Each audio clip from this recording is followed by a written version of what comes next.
PSG is taking his talents to France, and I'm tasked with rescuing Montpellier, a team currently sitting at the bottom of the league with just 8 points from 14 games. This year marks the club's 50th anniversary, and while Montpellier won the league for the first time in the 2011-12 season, the road ahead looks very tough. However, it's a challenge that I am determined to overcome. I even went ahead and recreated the De La Maison Stadium, where the electric crowd will be key to both the team and club's success. Now, my approach for the team for this career mode will be heavily based around the kick and rush playstyle, which would allow for the team to have more flexibility when it comes to their attacking patterns of play. Mixing up the style of play will be essential for adapting to different situations during matches. And just taking a look at the team, and there are some areas that need work, as there are several weaknesses across the squad. A signing or two in the January window will be crucial to bolster our chances of survival. That said, there are a few players that could serve as building blocks for a solid team going forward. And just taking a look at the finances, the board have given us just over 9 million euros to spend, and I intend to use that wisely. In the meantime, perhaps a young player or two from the youth academy might be able to step up and help us out. Or maybe we might have to start scouting for the next bright talents in France, and eventually we will branch out to the global scouting stage. The most important element for this career mode will be settling on a style of play, a formation, or even just a philosophy in order to try and match the style of play that we are looking to implement at Montpellier. This will be essential in establishing the automations needed for success. Transitioning away from the current 5-3-2 and towards the 4-3-2-1 formation will be a fundamental move in our fight for survival. This will likely be our lineup going forward, though tactical tweaks and in-game adjustments are to be expected. Adams will be our physical presence up top, supported by 2 number 10s just in behind him. These attacking midfielders will either look to create goal-scoring opportunities for him or run alongside him and contribute offensively in the box.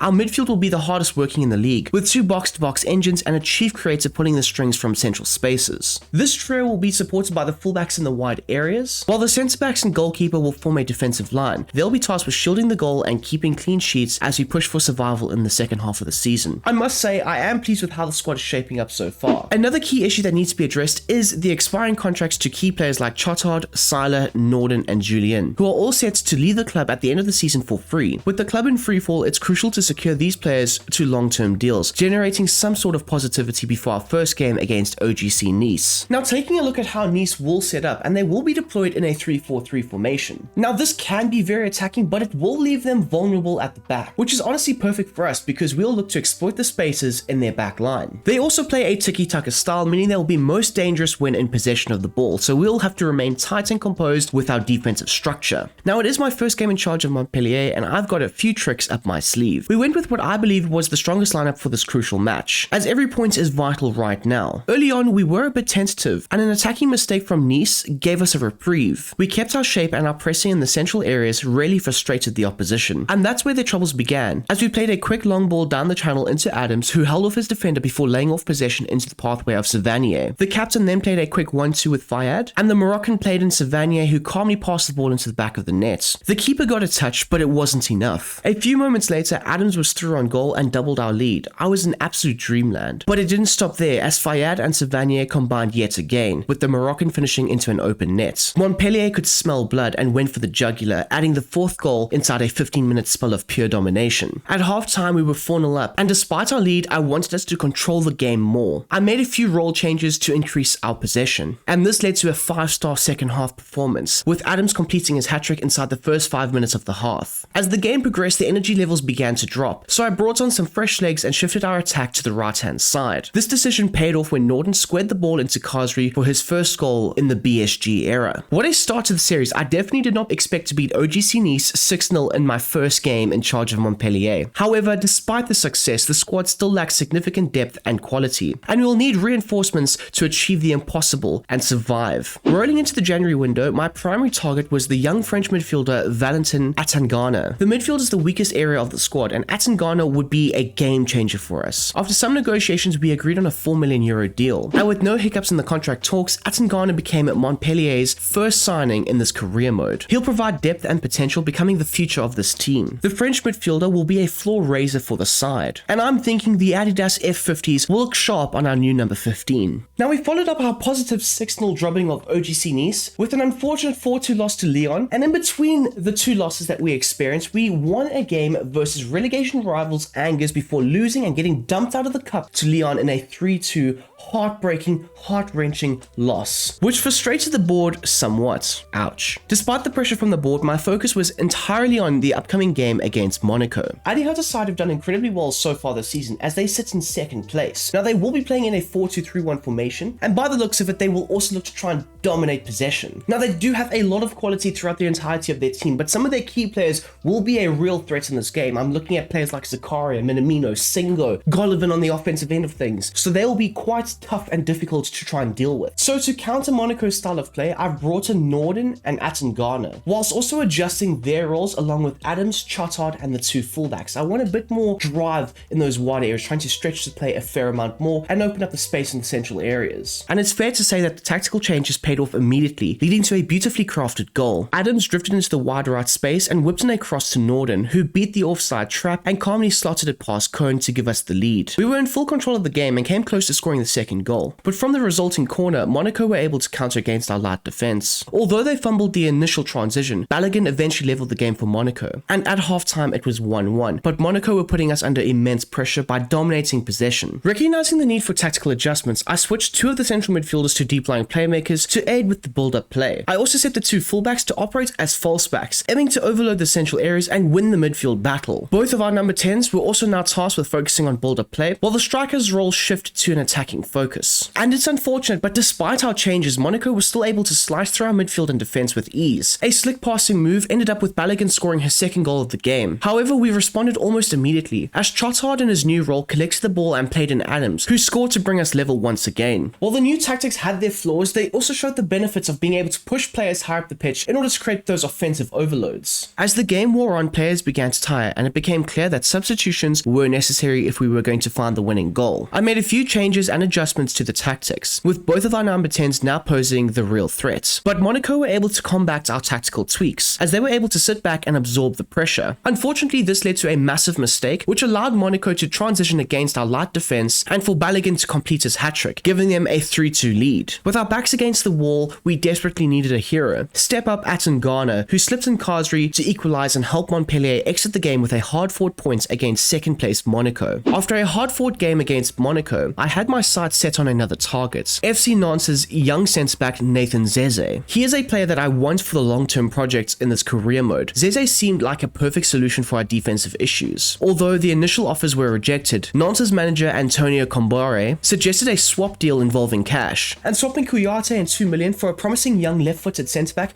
was a deal that I simply could not refuse. The contract negotiations were straightforward, with Zeze being very enthusiastic about the Montpellier projects. We were able to finalize everything quickly, signing off on the deal. As for his boot selection, the Puma Future 7s were the perfect choice for him, as Zeze is going to be crashing into strikers and outmuscling the opposition in style. Now we're at deadline day, and I must say we've done some fantastic business both in sales and acquisitions, which has left us with a decent amount of money in the kitty. Now everyone loves a dramatic deadline day deal, and rumors have been swirling that Montpellier are in the market for another central midfielder, so I decided to reach out to Didier Degarde from Le Havre to set up a meeting about signing Targeline. With the clock ticking down, we managed to strike a deal for 5.5 million. Targeline agreed to the personal terms without any issues, and we successfully completed the signing just before deadline, wrapping up a productive transfer window. Now heading into the business end of the season, our next opponent was Lyon, a team playing in a 4-3-3 formation with a tiki-taka playstyle. Now it is going to be a very difficult match, especially with their electrifying pace in their front line, along with the three technicians in their midfield. And one thing is clear heading into this match, it is a must-win game. Unfortunately, things didn't go according to plan. They never seem to. Early on, Tagliafico delivered a fantastic cross to the back post, where Fofana tapped it home, putting Lyon ahead. Montpellier struggled to gain any control in the game, and it could have gotten much worse when Matic had a golden chance to make it 2-0, but he completely missed the targets, fortunately. The crowd started to show their frustration, and although we started to generate a few chances, none of them could be converted. At half-time, tactical changes were necessary. Chotard was leaving too much space in midfield, so I instructed him to stay back and be a bit more conservative, closing off the gaps. Despite the adjustments, the team still struggled to string together passes in the second half, and when chances did come, the strikers couldn't finish them off. We needed changes desperately, so I turned to my bench, and Fayad, Norden, Attengana, and Zeze were subbed in to try and make an impact. Attengana was also switched to a roaming playmaker, with Savanier repositioned as a shadow striker, and the two fullbacks were pushed higher up the the pitch and deployed as attacking wingbacks. But just before the changes could take effect, Lyon squandered another golden opportunity to extend their lead. They would regret that miss as the two substitutes Attengana and Norden combined in the final third, with Norden being able to slam the ball home, equalizing with an undeserved 1-1 scoreline. In the final moments of the game, we were hanging on, surviving several close calls and missed chances from Lyon. And with time ticking down, we produced our best moment of the entire match. Starting from the back, we progressed the ball up the field, eventually delivering possession into the pathway of Adams, who found himself behind Lyon's defense. The Nigerian striker ended up running the ball wide, but he saved it by squaring it across the face of goal to the back post, where the captain Savanier smashed it home, which led to us securing all 3 points in dramatic fashion. It was a game where we were incredibly lucky at times, but that last minute winner made the suffering worth it. Now you would think after a fantastic moment like scoring a last minute winner against a massive club like Lyon, the team would have gained a lot of confidence. Well, I'm here to tell you we followed that up with a 3-1 drubbing to OGC Nice before getting absolutely hammered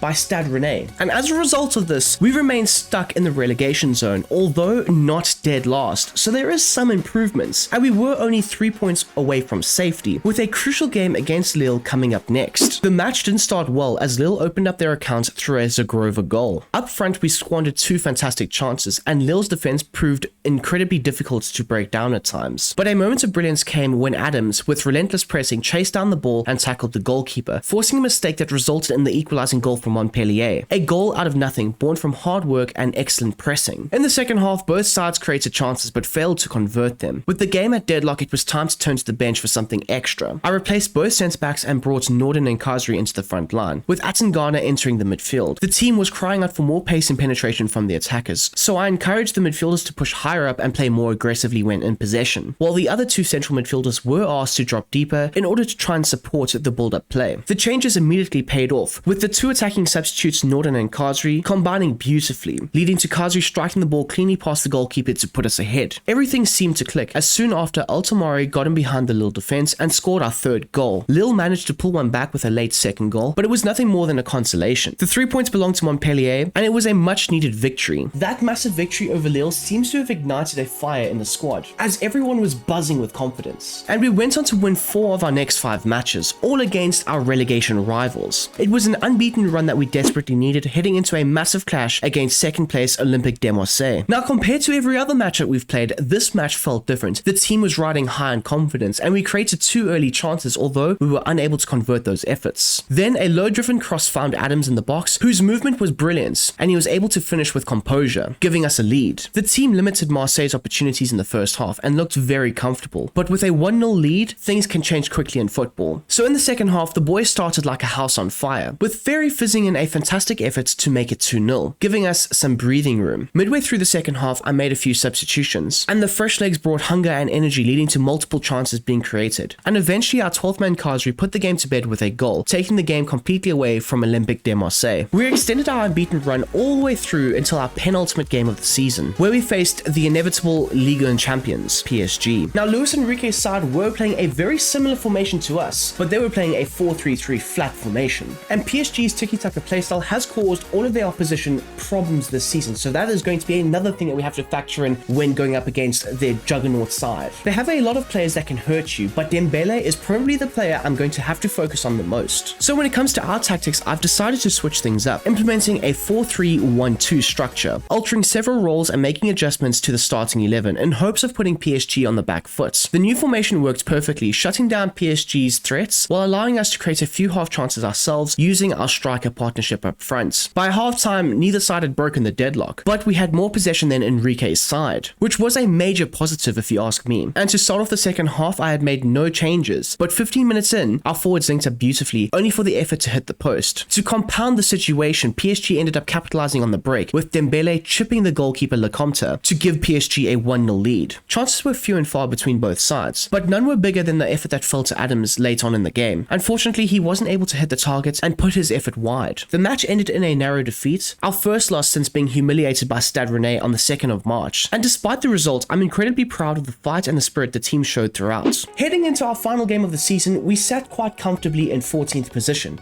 with the opportunity of going up to 13th if we beat FC Nantes. All in all, I would say it has been a successful campaign, as we've avoided relegation and we've started the rebuild of this fantastic great football club. As for the clubs in the relegation zone, Saint-Etienne are confirmed going down, while Angers and Angers are fighting to avoid joining them. At the top, PSG have already been crowned champions, with some intriguing battles still playing out for European spots on the final day, including the fight for UCL qualification. For our final game of the season versus FC Nantes, they will be deployed in a 5-3-2 formation, a structured design that is incredibly hard to break down. Not to mention that they will be pairing that system up with a kick and rush approach, where they can also look to sit back and soak up as much pressure as possible while looking to hit us on the break, or possibly pressing us very aggressively high up the field if there is the opportunity to do so. Now, as for their danger man, I do see Simon Moses being that player, as he's got fantastic ball carrying abilities and can also utilize his pace to break him behind. With us safe from relegation, I took the opportunity to rotate the squad and give other players a chance to impress. This also gave Khazri a fitting send-off, as he is set to retire, and he didn't disappoint. After being played in by Norden, Khazri opened up the scoring with a well-taken effort, and moments later he ended up doubling our lead with a brilliantly timed run and finish, once again assisted by Norden. We were cruising just before half-time, but Nantes ended up pulling one back, finishing off a lovely passage of play with a volley to make it 2-1. At the break, I decided to change things up tactically, shifting to a 4-2-3-1 narrow formation. I did this to create more central overloads and allow for the wingbacks to push higher up the field. To begin the second half, I nearly thought Khazri had completed his hat-trick, but his goal was ruled offside due to the build-up. Eventually, I made my final changes of the season, bringing Khazri off to a standing ovation after his brace. A fitting end to his Montpellier career. The boys ended up seeing off the game and secured all 3 points, ending the season on a high and full of confidence heading into next year. In the final standings of the season, we ended off in 13th position, which is not bad considering we were stone last when we got the job in mid-December. At the top of the table, PSG finished off in first place, as we already knew, but Lille finished off in second with OM just in behind them and Monaco rounding off the top 4. As for the relegation scrap, we already knew that Saint-Etienne were going down. They were confirmed before our last game of the season, but now confirmed and joining them would be Angers, with Angers in the relegation playoffs position. And just rounding off season 1 with our player stats,